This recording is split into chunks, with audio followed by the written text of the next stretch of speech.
a historic home that has survived several hurricanes and was moved from coastal town to Victoria. Yeah, quite the technological feat for the time when it was moved from Indianola in 1886. News Center 25's Carolina Astrain has this story.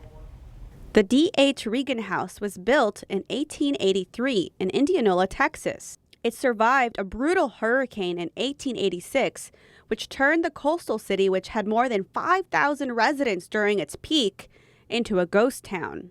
That same year, a Danish architect and immigrant oversaw the deconstruction of the home, board by board, and the transportation of the materials to Victoria, where it was later rebuilt. The strength of the house comes from the Louisiana lumber used for its construction. The story of the home is that the owner, Mr. Regan, was brothers-in-law with a gentleman by the name of Huck, and he was the lumberman in Indianola, and they married sisters.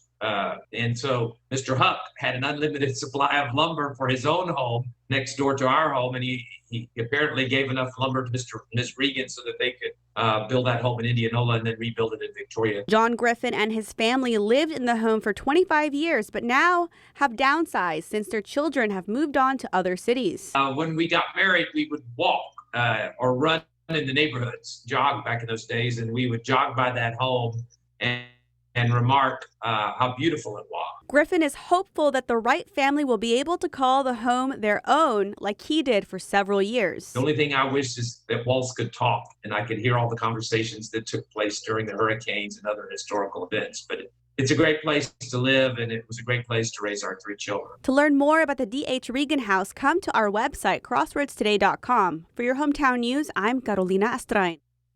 What a gorgeous Beautiful home. Oh my yeah. goodness.